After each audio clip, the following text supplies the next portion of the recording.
Final Fantasy Resonance is the most exciting video game that Square Enix has announced in a long time, in my personal opinion. Hey, what's up, gentlemen and ladies? Yes, it's been a while, I know. Stick around to the end of the video if you want an update on what's been going on with me. So Summer Game Fest just wrapped up, and boy, did we get a lot of Square Enix news. Most people were really hyped for Final Fantasy VII Revelation, but to me, the most exciting announcement was Final Fantasy Resonance. And can I just say, Square, ridiculous for you to announce two FF games that both start with re days apart from each other. I'm always second guessing if I'm saying the right name. Revelation Resonance, Revelation Resonance, Revelation Resonance. So this is the next in Square's long line of HD 2D style games. Obviously, this entire art style started back with Octopath Traveler, which was kept in all of its sequels, and then it was used for other games like Triangle Strategy, Live Alive, I think that I'm saying that right, the remakes of Star Ocean and Dragon Quest, and then most recently with the upcoming Adventures of Elliot. Personally, I really like this art style, though I know that some people online aren't as big fans of it. My dream would personally be to get a Chrono Trigger remake in this style. That would be amazing. But the latest Square Enix project in this HD 2D style is Final Fantasy Resonance. They're calling it the first Final Fantasy game in the HD 2D style, which is not entirely true because the Final Fantasy Tactics remake was kind of in this style. Okay, so it's the first original Final Fantasy game in the HD 2D style. But that's also not entirely accurate because this isn't a fully original game. It is technically a reimagining of their mobile title Final Fantasy Brave Exvius. I actually recognized the Brave Exvius characters during the reveal trailer. I was like, oh shit, Rain, Lastwell, Lid? There must have been dozens of us. You see, we saw all the numbered Final Fantasy characters like Cloud come back, but my question is, are Katy Perry and Ariana Grande gonna come back?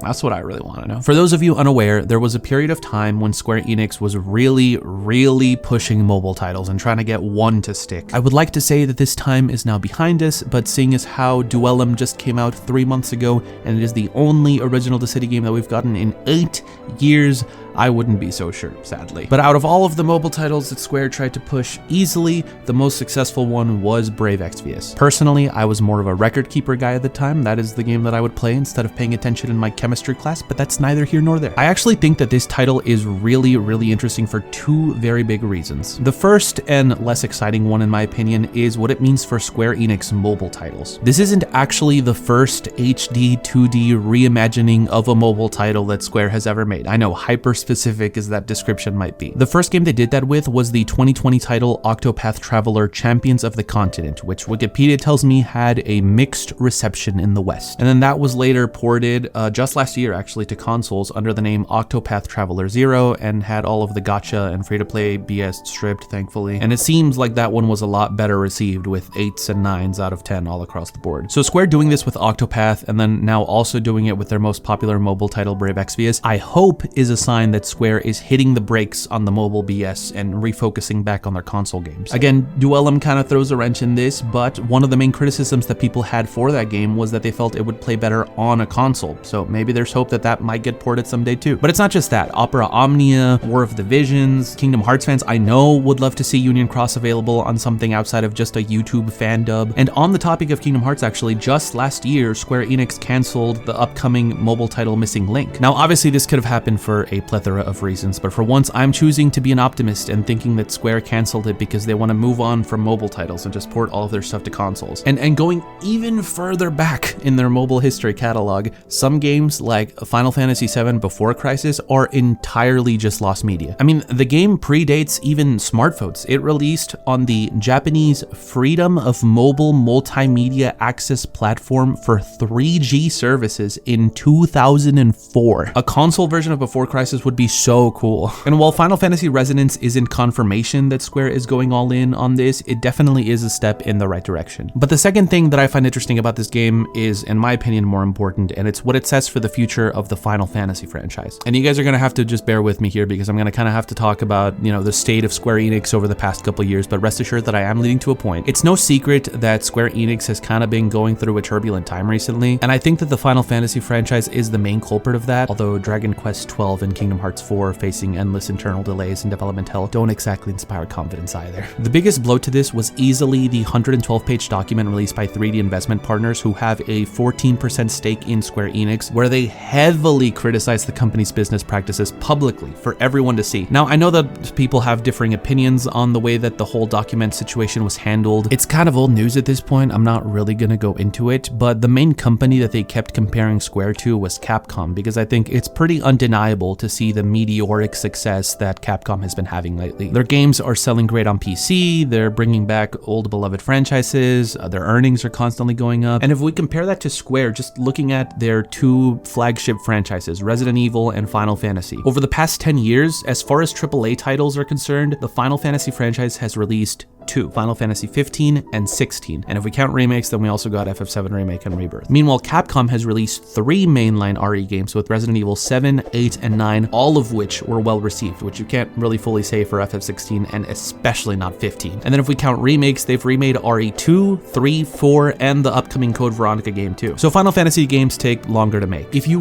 really want to go back to the root, it all really started 20 years ago when Square decided to make the Crystal Tools engine for Final Fantasy 13, which they also wanted to use for 14 and 15. And then after that utter failure, they decided to try again to make their own engine with the Luminous Studio for Final Fantasy 15, which they also wanted to use for Kingdom Hearts 3. Now, obviously since then, I believe ever since Kingdom Hearts 3, and then definitely now well into the FF7 remake series and 16, they've moved on to using Unreal. And I know that many people don't like the Unreal Engine. I understand it has its issues, okay? But what Square was doing before of just trying to make a new engine from scratch for every single numbered Final Fantasy game just to say that they did it themselves was not sustainable. To put this into perspective, next year will be the 40th anniversary of the Final Fantasy franchise. If we divide that time into 2 halves, the first half saw 12 numbered Final Fantasy releases in 20 years. Meanwhile, the second half saw only 4 in the same amount of 20 years. Because even now that they've started using Unreal, they still insist on reinventing the wheel with every single new entry in the franchise. Final Fantasy 12 plays completely different from Final Fantasy 13, which plays completely different to Final Fantasy 14 and 15 and 16 and the 7 remakes. If I decide to pick up Resident Evil 7 as my first RE game and I beat the game and I enjoy it, I can then go and pick up Resident Evil 8 or Resident Evil 9 or any of the remakes and expect a similar high quality experience. If I played and enjoyed Final Fantasy 16,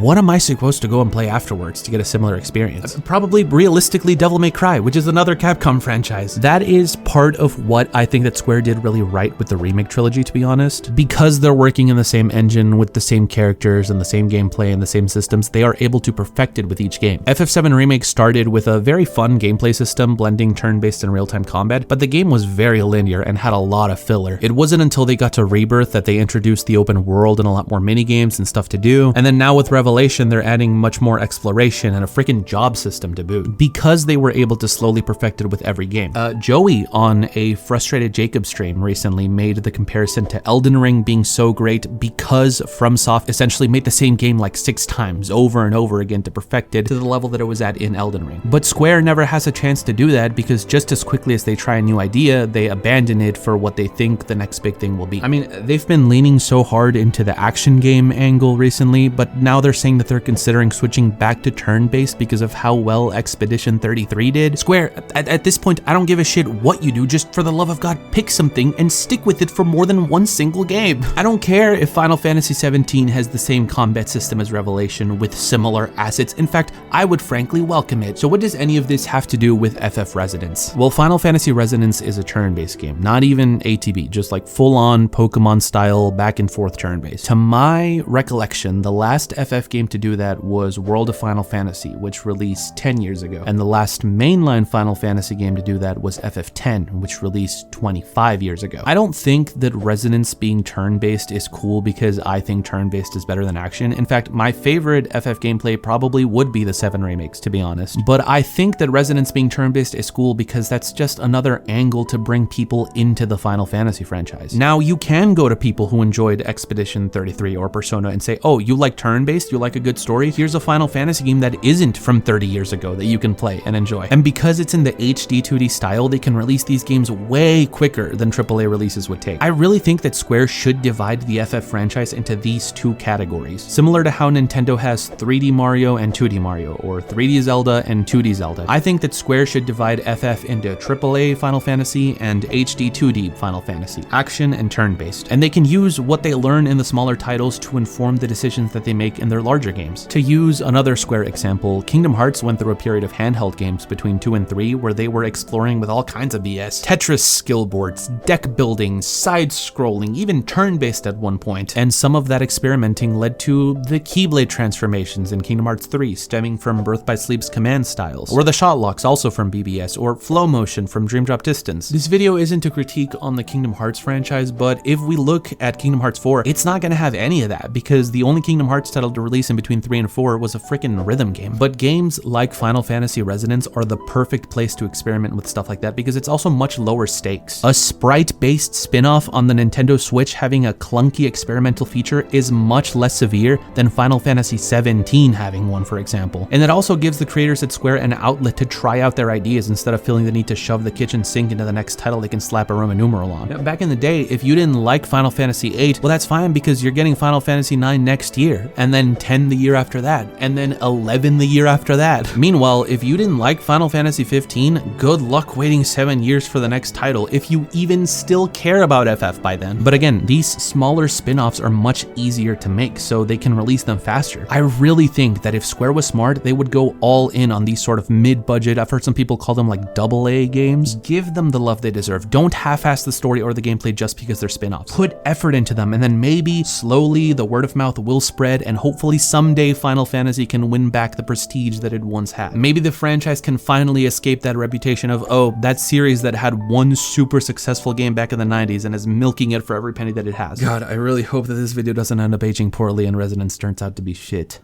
Alright, hey guys, that's the end of the video. As promised, I'm giving a quick little update on how I've been. For one, I know that some people had expressed some confusion over my name, which I understand. Dean Weiss isn't actually my name. I know, shocker. It's a pseudonym that I chose because some people back when I was in high school had found my YouTube channel through my name. So I chose Dean Weiss because I wanted another name that also started with the letter D, and then at the time I had a teacher named Mr. Weiss, which I thought sounded cool. But my real name is Diego. I'm out of school now, and I don't really care if people find my channel. Yes, I was secretly Hispanic all along and I tricked you all. But as far as my life goes, I've been doing good. I've mentioned this a couple times before, but I did start another channel separate from this one in the time that I was gone. It's called Diego Fell Asleep. It's kind of just like a general gaming / streaming channel, but I'm mentioning it here because old viewers of mine might remember that back in the day, I set out to play every Final Fantasy game and make a video for each one. Well, I'm actually bringing back that challenge on this new channel. I already actually streamed Final Fantasy 1 and 2, and my video for Final Fantasy 1 is coming out this month over on that channel if y'all want to check it out. I'll post like a small little preview for that video here on the Dean Weiss channel later when that video releases. But if you want to go check out that channel, I'd really appreciate it. As far as the Dean Weiss channel is concerned, I made a community post a couple of months back. I'm sure that some of you saw it. I've kind of on and off been considering returning to this channel. The thing is, I just haven't really been keeping up with Square too much recently, if I'm being entirely honest. The last game of theirs that I played was 7 Remake back in 2020, which I technically didn't even beat. And now that I am doing this whole playing every Final Fantasy game project again, I don't know if I even want to play titles like 16 and Resonance, or if I should just wait until I get to that point in the playing every Final Fantasy game project. But it would be kind of weird to have a Square Enix themed channel if I'm not even playing the latest games, wouldn't it? I don't know. I mean, I would love to hear what you guys think. If you want to keep up with me, like I said, there's that other YouTube channel, but the only social media that I really use is Discord. That's the only place that I'm still active in, so if you want to join my Discord server, I'll leave a link to both the new channel and the server in the description, and probably in a comment as well. I know that a lot of you missed my old style of videos. I certainly did as well. You know, for as cynical as I was about Square towards the latter days of my channel, you know, with them canceling all of the 15 DLC and then me being kind of disappointed with the story of Kingdom Hearts 3 and 7 Remake, it's been long enough at this point that I am kind of over it, and I'm cautiously optimistic about the future of Square, as this video hopefully shows. I also clearly have a lot of thoughts on the recent Kingdom Hearts news as well. I don't know if you guys would be interested in hearing that. Let me know. I'll do the outro for old time's sake, okay? Either way, that's all that I have for you guys today. I hope that you guys enjoyed. If you did, be sure to blitz that like button, subscribe, and as always, stay tuned for all things Final Fantasy. I'll see you guys soon.